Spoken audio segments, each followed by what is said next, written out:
Everyone loves riding fast, don't they? One of the best feelings on a bike. But if you have been riding for a while, you've probably hit a plateau. So how do you actually level up your speed? To really understand why so many cyclists stop improving, myself included, and what to do about it, I sat down with pro cycling coach Andy Turner. He's worked with riders from beginners to World Tour pros, and in this video, Andy breaks down 3 key workouts that can genuinely help you get faster on the bike.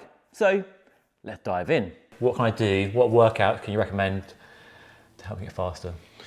So I think a lot of, especially with online training plans, they tend to focus on your zone 2 endurance, your sweet spot and your threshold work. Those tend to be, you've seen it referred to as like the bread and butter and the best bang for your buck training, doing sweet spot and threshold intervals. But you adapt to training based on the stress that you expose yourself to, and you need to adapt the stress that you expose it to get training adaptations. So if you're just doing endurance, sweet spot and threshold, you're probably increasing some of the power gradually on those, you're changing the duration of them, you're doing small changes, but overall you're not giving your body as many new training stimulus as you could be to get a greater gain over a shorter period of time. So there are sort of 3 workouts and 1 off-bike workout kind of structure that I would recommend to a lot of people. So if we start off VO2 max efforts, they are horrible, they hurt, they make you feel tired, and they are absolutely brilliant. So you've got the components of boosting your aerobic ceiling, because you often hear about threshold work, and it's in reality there's another threshold, your VO2 max, the maximum amount of oxygen that you can take up and use to generate power. And a lot of professionals, they can work at a very high percentage of that VO2 max, whereas a lot of us tend to work at a lower percentage of it sustainably.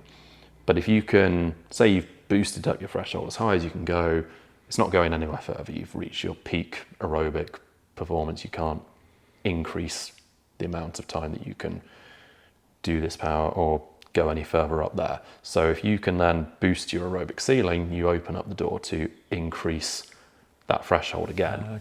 So that's a kind of workout where you've got 2 very quantifiable aerobic performance gains. They're just quite hard sessions that you kind of need to build up to be able to do those, whereas sweet spot and threshold, I think it's fair to say generally they're a bit easier for beginners to do. So as you are reaching those plateaus, you want to find new workouts to do that are going to add a new training stimulus. The other one, which is more like for road racing focus, are glycolytic efforts. So that's where you produce energy via breakdown of carbohydrate anaerobically without oxygen through a process called glycolysis, and you do that through glycolytic enzymes breaking down glycogen, generating ATP very quickly, but generating a lot of fatigue. They're really good for road racers because the kind of efforts that you get, those big attacking efforts, or say like a short, sharp climb to the finish, or even a point to attack to go into a breakaway, 1 to 2 minute efforts are what you need to be able to do there. Big efforts to drop everyone else. And you don't improve that capacity without doing those sorts of efforts and doing them quite carbed up. So more glycogen availability increases the generation of more glycolytic enzymes as a training adaptation. So for those who are doing road racing or even short hill climbs, that's an effort that is sorely missed out on. So short, sharp efforts win races generally. If you want to win races, especially over in the UK where it's not particularly hilly, glycolytic efforts, absolutely essential. How do those efforts compare to doing a VO2? Are they very different in terms of the intensity? So your VO2 max, it's a combination of the duration and the recovery, because you want a really high peak heart rate. You can achieve VO2 max during threshold efforts, but generally your VO2 max workouts are 110 to 120% of threshold, and you're doing them for maybe 3 minutes on, 3 minutes off for 5 reps, or you start increasing that to 4 minutes on, 4 minutes off, 5 minutes on, 5 minutes off.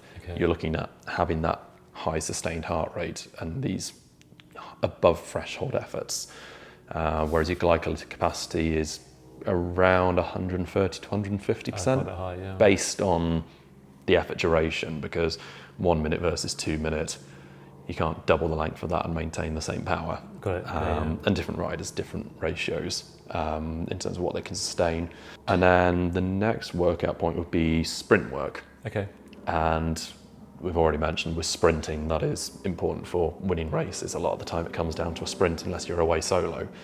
So being able to basically use your muscles in a way that they are moving quickly and generating maximum force is useful for elements with pedaling efficiency, generating peak force and improving that and recruiting more muscle fibers is really important for fatigue resistance. Okay. So when you're doing long rides, your legs get fatigued, your muscles get fatigued. But if you have a greater capacity to recruit type 2 muscle fibers, your sprint fibers, or the neurons are activating more, that's the motor unit activating more muscle fibers at once, you can generate more power, and generally it also helps with fatigue resistance. So sprint work's interesting in that it can have quite a positive effect on not necessarily things like your FTP, but perhaps how tired you might be at the end of 2-hour rides, like if your town side sprint at the end of your group ride. It's not just peak power, it's also producing it after doing other workload. So then you gain into your durability side of things. But in terms of the sort of power percentage you do those at, they are maximum efforts. It's the percentage will vary massively. Chris Froome's max sprint was maybe 200% of threshold. Chris Hoy's maybe knocking on 700%. So a little bit different. Big difference, yeah. Yeah, because you've got track sprinter versus road rider, GC rider in particular. So those, it's just maximal efforts. You're not looking at percentage of FTP to maintain for them. It's just a case of sprint as hard and as fast as you can. Yeah. And then the one outside of that, another reason for why people might be plateauing is strength and conditioning work. Off the bike, we're talking now, aren't we? Yes. Which we don't do enough of. I'm guilty of that. Because cyclists are traditionally very bad at doing strength work. We go into the gym and we think, right, let's keep our heart rate as high as possible for as long as possible. So lots of reps, lots of exercises, no rest in between. Great, I've worked hard, I've burnt however many calories. It's not doing anything more than if you were just doing that on the bike. You're just making yourself tired. So the big thing that people are looking at now incorporating with cycling is specifically strength and power training. So you're lifting big weights very slowly, but maintaining good form and posture, and then doing maybe 4 to 5 reps, maybe 6 on certain ones, and then you rest in between. You rest and recover so that you can do them again without being tired at the end. You don't want to be doing enough reps that you're starting to lose your form and get tired out, and that really generates the neuromuscular activation that we mentioned with sprinting, where you have the motor unit recruiting more muscle fibers. When you do strength work in the gym, the biggest gains you always see are in the first few weeks. There's no increase in muscle mass, it's just more motor units recruiting more muscle fibers, so more power produced. And more power is useful for on the bike. And then you move into what you call your power phase, which is you drop the weight, but you increase the speed. So you still have a high amount of torque, but you're moving it much faster. And you have to progress to that, because if you do it incorrectly, you can injure yourself. So that's why building up to these is so important. And that's going to really help with sprint performance, those short, sharp accelerations, and again, also improving just overall muscle function. So yeah, strength work it's becoming a lot more common now. You're seeing the world tours implementing it more. There's more talk of strength work in cycling. It's good that people are doing it in this low rep, high rest ratio. And the same with power work. You do that quite low number of reps, quite a lot of rest in between, rather than treating your gym sessions like an aerobic session on the bike. But those are probably the main workouts and areas to focus on if you're feeling that you're hitting a plateau in your training, because you introduce a new training stimulus, it's targeting areas specifically that improve cycling performance. And it'll feel tough initially, but the body will adapt to those by getting stronger and better at completing them. Equally with those, if you keep doing them and you don't do other components like with your endurance riding and such, you will hit a plateau that way as well. The body's quite clever. It adapts to the stress that it is exposed to.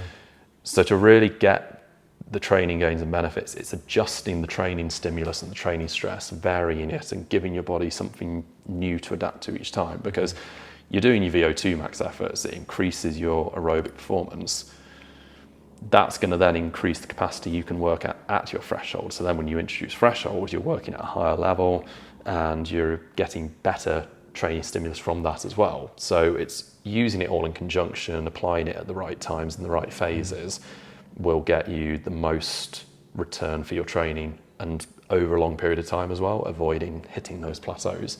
I mean, there's always a physiological limit, but we're seeing in like with the World Tour riders, they keep going a level beyond what we think they could do. That's crazy, isn't it? And Pogacar's a prime example. When he changed coach, it was one of the things they said they changed was implementing more strength training. Okay. And you see his seated accelerations, Yeah. his massive power generated at a high speed, and it just leaves people for dust. Yeah. And his capacity to produce power at the end of rides when everyone else is fatigued and on their knees, or at the end of stage races.